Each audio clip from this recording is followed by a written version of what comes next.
જ્યારે પ્રિન્સેસ એલ્સા અને એરેન્ડેલની પ્રિન્સેસ અન્ના નાની છોકરીઓ હતી, તેઓ શ્રેષ્ઠ મિત્રો હતા.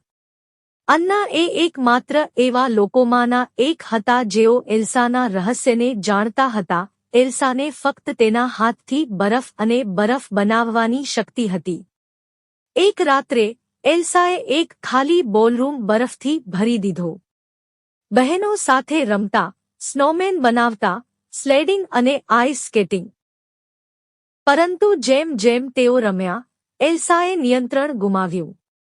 તેણીએ આકસ્મિક રીતે અન્નાને બર્ફીલા જાદુના વિસ્ફોટથી ફટકાર્યો. અન્ના ખરાબ રીતે ઘાયલ થઈ હતી, તેથી તેના માતાપિતા મદદ માટે પ્રાચીન પર્વતીય વેતાળ પાસે ગયા. ત્યાં એક સમજદાર વૃદ્ધ ટ્રેલે તેમને કહ્યું કે અન્નાને બચાવી શકાય છે. તે નસીબદાર છે કે તેને માથામાં વાગ્યું હતું, હૃદયમાં નહીં. અન્ના સારી થઈ ગઈ હોવા છતાં તેના માતાપિતાને ચિંતા હતી કે લોકો એલ્સાની શક્તિથી ડરશે. તેણીની ભેટને ગુપ્ત રાખવા માટે તેઓએ કિલ્લાને દિવાલોથી ઘેરી લીધું અને ક્યારેય કોઈને અંદર જવા દીધા નહીં. પરંતુ જ્યારે પણ એલ્સાને ગજબની લાગણીઓ હતી, ત્યારે જાદુ છવાઈ ગયો. એલ્સા તેની બહેનને ફરીથી દુઃખ આપવા માંગતી ન હતી, તેથી તે ક્યારેય અન્ના સાથે રમી ન હતી. એનાથી અન્નાને ખૂબ જ એકલતાનો અનુભવ થયો. તેમના માતાપિતા દરિયામાં તોફાનમાં ખોવાઈ ગયા પછી પણ બહેનોએ સાથે સમય વિતાવ્યો ન હતો.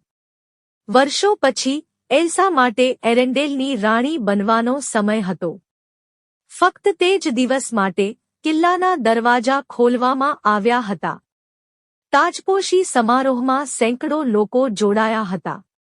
એલ્સાએ પોતાની લાગણીઓ અને પોતાની શક્તિઓને છુપાવવા સખત મહેનત કરી. અન્નાને બધા નવા લોકોને મળવાનું પસંદ હતું. હું ઈચ્છું છું કે તે હંમેશા આના જેવું રહે. હું પણ. રાજ્યાભિષેક પાર્ટીમાં અન્નાએ દક્ષિણ ટાપુઓના સુંદર પ્રિન્સ હંસ સાથે ડાન્સ કર્યો. તેણે તેનું હૃદય ધબકતું કર્યું. એવું લાગતું હતું કે તેમની પાસે બધું સમાન હતું. કારણ કે દરવાજા ફક્ત એક દિવસ માટે ખુલ્લા હતા. હંસ અને અન્ના જાણતા હતા કે તેમની સાથે રહેવાની આ એકમાત્ર તક છે. શું હું કંઈક પાગલ કહી શકું? તું મારી સાથે લગ્ન કરીશ? હા. અન્ના અને હંસે એલ્સાને તેના આશીર્વાદ માટે પૂછ્યું. પરંતુ એલ્સાને લાગ્યું કે તેમની સગાઈ ખરાબ વિચાર છે. તમે હમણાં જ મળેલા માણસ સાથે લગ્ન કરી શકતા નથી. મારો જવાબ ના છે. અન્ના તેના પર વિશ્વાસ કરી શક્યા નહીં. તમે મને કેમ બંધ કરો છો? શાનાથી આટલો ડરો છો? એલ્સાએ નિયંત્રણ ગુમાવવાનું શરૂ કર્યું. પૂરતું તેણીએ બૂમો પાડી ત્યારે તેના હાથમાંથી બરફ નીકળી ગયો. બધાએ આઘાતમાં એલ્સા તરફ જોયું. હવે બધા એરેન્ડેલ એલ્સાના રહસ્યને જાણતા હતા. એલ્સા ગભરાઈ ગઈ અને પહાડો તરફ ભાગી ગઈ. અન્નાને ભયાનક લાગ્યું. એલ્સાની કાબૂ બહારની શક્તિઓએ ઉનાળાની મધ્યમાં એક ભયંકર શિયાળુ તોફાન ઊભું કર્યું હતું. હું તેને પાછી લાવીશ અને હું આને ઠીક કરીશ. તેણીએ હેન્સને સામ્રાજ્યનો હવાલો છોડી દીધો અને તેના ઘોડા પર એલ્સાની પાછળ દોડી. પરંતુ જ્યારે અન્ના પ્રચંડ પવનમાંથી પસાર થઈ રહી હતી, ત્યારે તેનો ઘોડો તેને બરફમાં ફેંકી દીધો અને એરેન્ડેલ પાછો ભાગી ગયો. સદભાગ્યે, અન્ના ક્રિસ્ટોફ નામના બરફ કાપનાર અને તેના રેન્ડિયર મિત્ર સ્વેનને મળ્યા. તેણીએ તેમને મદદ માટે પૂછ્યું. હું જાણું છું કે આ શિયાળાને કેવી રીતે રોકવું. તેઓ સાથે મળીને એલ્સાને શોધવા નીકળ્યા. જેમ જેમ તેઓ પર્વત પર ચઢ્યા, અન્ના અને ક્રિસ્ટોફે એક સુંદર વિન્ટર વન્ડરલેન્ડ શોધી કાઢ્યું. ત્યાં તેઓ ઓલાફ નામના સંમોહિત સ્નોમેનને મળ્યા. અન્નાએ વિચાર્યું કે તે પરિચિત લાગે છે. ઓલાફ, શું એલ્સાએ તને બનાવ્યો? ઓલાફ હસ્યો. હા, કેમ? શું તમે જાણો છો કે તેણી ક્યાં છે? હા, કેમ? ક્રિસ્ટોફ મુદ્દા પર આવ્યો. ઉનાળો પાછો લાવવા માટે અમને એલ્સાની જરૂર છે. ઓલાફ તેમને મદદ કરવા આતુર હતો. ચલ. દરમિયાન હેન્સ એરેન્ડેલના લોકોને મદદ કરવા માટે સખત મહેનત કરી રહ્યો હતો. પરંતુ જ્યારે અન્નાનો ઘોડો તેના વિના કિલ્લામાં પાછો આવ્યો ત્યારે હંસને ખબર હતી કે તે રહી શકશે નહીં. પ્રિન્સેસ અન્ના મુશ્કેલીમાં છે. હંસ ટોળા તરફ વળ્યો. તેને શોધવા માટે મારી સાથે જવા માટે મને સ્વયંસેવકોની જરૂર છે. ટૂંક સમયમાં હેન્સ અને કેટલાક સૈનિકો અન્ના અને એલ્સાની શોધમાં નીકળી પડ્યા. પર્વત પર પાછા ઓલાફ અન્ના અને ક્રિસ્ટોફને એક વિશાળ બરફના મહેલમાં લઈ ગયા જે એલ્સાએ તેની શક્તિઓથી બનાવ્યો હતો. ક્રિસ્ટોફ પણ પ્રભાવિત થયો હતો. હવે તે બરફ છે. અંદર અન્નાએ એલ્સાને એરેન્ડેલમાં ભયંકર તોફાન વિશે કહ્યું. તે ઠીક છે. તમે તેને અનફ્રીઝ કરી શકો છો. એલ્સા ચિંતિત દેખાતી હતી. મને ખબર નથી કે કેવી રીતે. તે સારું નથી. એલ્સાને ડર હતો કે જો તે પાછો જશે તો તે તોફાનને વધુ ખરાબ કરશે. એરેન્ડેલ અને અન્ના તેના વિના વધુ સારું હોઈ શકે છે. હું શું કરવા જાઉં છું? અન્નાએ એલ્સાને ઘરે આવવા માટે મનાવવા માટે વારંવાર પ્રયાસ કર્યો. પણ એલ્સાને એટલી બીક હતી કે તે વધુ લોકોને નુકસાન પહોંચાડશે.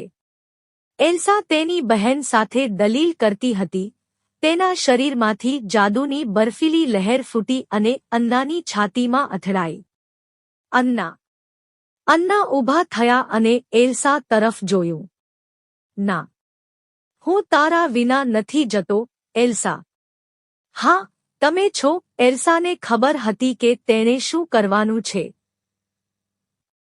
એલ્સાએ એક વિશાળ સ્નોમેન બનાવવા માટે તેના જાદુનો ઉપયોગ કર્યો. તેણે મિત્રોને મહેલની બહાર અને એક ઊંચી ખડક તરફ પીછો કર્યો. ક્રિસ્ટોફે તેમને નીચે ચડવામાં મદદ કરવા માટે દોરડું ખેંચ્યું. આપણે પડીએ તો. ત્યાં નીચે 20 ફૂટ તાજા પાવડર છે. તે ઓશિકા પર ઉતરવા જેવું હશે. આશા છે. તેઓ ધાર પર કૂદકો માર્યો અને નીચે રૂવાટીવાળું બરફ પર સુરક્ષિત રીતે ઉતર્યા. તેઓ સ્નોમેનથી છટકી ગયા હતા, પરંતુ અન્નાને ચિંતા કરવાની બીજી બાબતો હતી. અન્નાના વાળ બર્ફીલા સફેદ થઈ રહ્યા હતા. તે એટલા માટે છે કે તેણીએ તમને માર્યો, તે નથી. ક્રિસ્ટોફ અન્નાને ટ્રોલ્સમાં લાવ્યો. આશા હતી કે તેઓ મદદ કરી શકે. એક ટ્રોલે તેમને કહ્યું કે એલ્સાના બર્ફીલા જાદુએ અન્નાના હૃદયને ત્રાટક્યું હતું. જો જાદુ પલટાયો ન હોત તો અન્ના ટૂંક સમયમાં સ્થિર થઈ જશે. માત્ર સાચા પ્રેમની ક્રિયા જ સ્થિર હૃદયને પીગળી શકે છે. અન્ના જાણતી હતી કે તે હંસને પ્રેમ કરે કદાચ તેના તરફથી એક ચુંબન કામ કરશે. જેમ જેમ મિત્રો એરેન્ડેલ તરફ ઉતાવળમાં આવ્યા, અન્ના ધ્રુજવા લાગ્યા. ક્રિસ્ટોફ ખાસ કરીને તેના વિશે ચિંતિત હતો. તે અન્નાની સંભાળ રાખવા લાગ્યો હતો. તે ક્ષણે હેન્સ અને તેના સૈનિકો બરફના મહેલમાં પહોંચ્યા અને એલ્સા પર હુમલો કર્યો. જેમ તેણીએ પોતાનો બચાવ કર્યો, એલ્સાએ તેના હુમલાખોરોમાંથી એકને બર્ફીલા સ્પાઇક્સ પાછળ ફસાવ્યો. હંસ તેને બૂમ પાડી. રાણી એલ્સા, તેઓ તમારાથી ડરતા હોય તેવા રાક્ષસ ન બનો. એલ્સાએ વિરામ લીધો, પરંતુ તેણીની શંકાની ક્ષણમાં તે પહાડવામાં આવી હતી. હુમલાખોરો તેણીને એરેન્ડેલ પાછા લાવ્યા અને તેણીને અંધારકોટડીમાં ફેંકી દીધી. જ્યારે અન્ના એરેન્ડેલ પહોંચ્યા ત્યારે તેણે ક્રિસ્ટોફ અને ઓલાફને અલવિદા કહ્યું. પછી તે હંસને જોવા દોડી. જલ્દી, તેઓ એકલા હતા. અન્નાએ હંસને ચુંબન સાથે બચાવવા કહ્યું. પણ હેન્સે ના પાડી. અન્નાને સમજાયું કે તેણે માત્ર તેને પ્રેમ કરવાનો ઢોંગ કર્યો હતો. તે અન્ના અને એલ્સાથી છુટકારો મેળવીને એરેન્ડેલ પર કબજો કરવા માંગતો હતો. હવે એલ્સાને મારી નાખવાનું અને ઉનાળાને પાછું લાવવાનું બાકી છે. હંસ અન્નાને એકલો છોડીને ધ્રુજતો હતો. સદભાગ્યે ઓલાફે તેણીને શોધી કાઢી અને તેને આગથી ગરમ થવામાં મદદ કરી. પરંતુ અન્ના હજુ પણ નબળા અને નબળા પડી રહ્યા હતા. જેમ જેમ અન્નાએ તેને હંસની દુષ્ટ યોજના વિશે કહ્યું, ઓલાફે બારીમાંથી નજર કરી અને ક્રિસ્ટોફને કિલ્લા તરફ દોડતો જોયો. તેને સમજાયું કે ક્રિસ્ટોફ અન્નાને પ્રેમ કરે છે. ત્યાં જ તમારા સાચા પ્રેમનું કાર્ય છે. તે ક્રિસ્ટોફ હતો કે અન્નાને ચુંબન કરવાની જરૂર હતી. તેની છેલ્લી તાકાત સાથે અન્ના બહાર સંઘર્ષ કરી રહી હતી. દરમિયાન એલ્સા અંધારકોટડીમાંથી ભાગી ગઈ હતી, પરંતુ હેન્સ તેની પાછળ હતો. એલ્સા, તમે આમાંથી ભાગી શકતા નથી, હેન્સે એલ્સાને તેના જાદુઈ ધડાકા વિશે અન્નાના હૃદયને કહ્યું.